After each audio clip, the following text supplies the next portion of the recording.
Karl Marx famosamente pensó que una economía capitalista promovía la explotación sistemática de los trabajadores. Para Marx, esta idea se basa en una teoría del valor trabajo, que la mayoría de académicos rechazan hoy. Sin embargo, muchos todavía están de acuerdo con la afirmación básica de Marx de que el capitalismo es intrínsecamente explotador.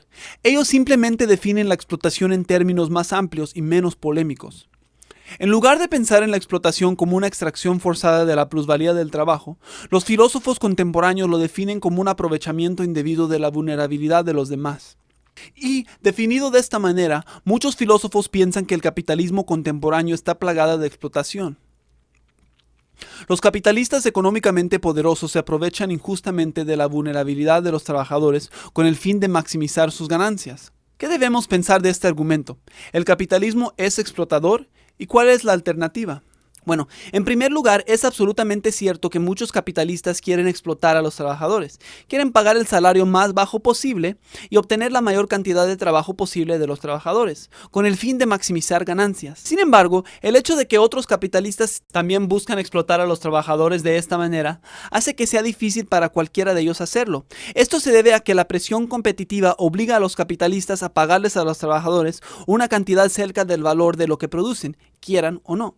Si intentas pagarle a alguien menos de lo que valen, un competidor les ofrecerá más, ya que pueden sacar provecho de ello. Imagina que estás en una subasta contra otros por $1. Ciertamente te gustaría pagar lo menos posible por ese dólar. Pero si alguien más hiciera una oferta de 60 centavos por él, ¿no valdría la pena hacer una oferta por 62? ¿Y alguien más no ofrecería entonces 64? Y así sucesivamente. En un mercado competitivo, el mismo proceso lleva a los capitalistas a pagar a los trabajadores cerca del valor de lo que producen, no porque quieren, sino porque tienen que hacerlo. El segundo punto a tener en cuenta sobre el capitalismo y la explotación es el siguiente. Aun cuando los intercambios abusivos o injustos suceden, las instituciones del libre mercado aseguran que ellos, al menos por lo general, sean mutuamente beneficiosos, porque son voluntarios. Por ejemplo, imagina un intercambio que muchas personas ven como injusta, los préstamos del día de pago.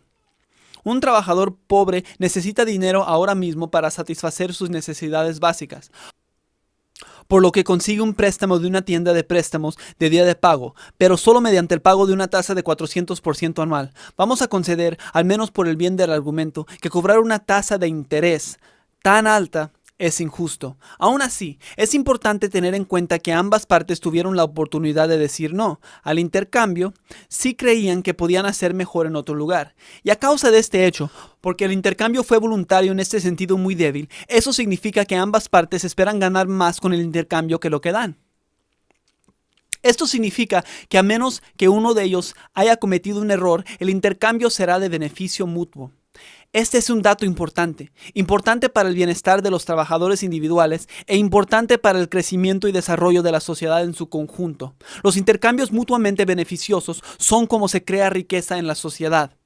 Y entre más riqueza crea una sociedad con el tiempo, la menor vulnerabilidad hay para los capitalistas de explotar. Los mercados no son perfectos, pero aunque usted piensa o no que el capitalismo es igual a explotación, es necesario preguntarse: ¿cuál es la alternativa? La sugerencia usual es la regulación y el control político, pero si nuestra preocupación es reducir al mínimo la explotación, hay que preguntarnos si esta alternativa realmente tiene sentido. Después de todo, los ciudadanos están en una posición de gran vulnerabilidad relativo al Estado y los grupos de presión, los burócratas y funcionarios elegidos con frecuencia se verán tentados a explotar esa vulnerabilidad para su propio beneficio privado. Piensa en la manera en que nuestras instituciones políticas subsidian las grandes empresas agrícolas, rescatan a las grandes compañías de automóviles, forman un cartel en el sector bancario a través del sistema de la banca central y así sucesivamente.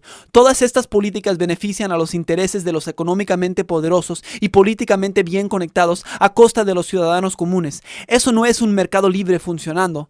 Es, en realidad, un gobierno de gran tamaño. Y la política se diferencia de los mercados en que los intercambios políticos no son voluntarios. Cuando el gobierno quiere usar tu dinero para rescatar a una empresa, no tienes el derecho a decir no. Y esto significa que no hay garantía de que el intercambio sea mutuamente beneficioso.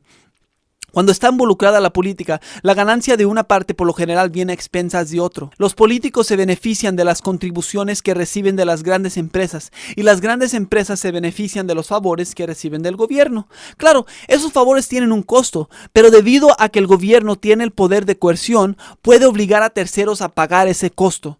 Aquellos que pueden pagar influencia política obtienen los beneficios y los que no pueden pagan las consecuencias. Así es como funciona la política. Y no es porque tenemos gente mala en el poder y necesitamos conseguir mejores personas. Es debido a la naturaleza estructural de la política, porque el Estado tiene el poder de imponer sus decisiones por la fuerza sobre la población. La esperanza simplemente de que el Estado va a usar su poder a favor de los más vulnerables no es suficiente. Tenemos que preguntarnos si realmente queremos reducir la cantidad de explotación en el mundo. ¿Aumentar el poder del Estado es realmente la mejor manera de hacerlo?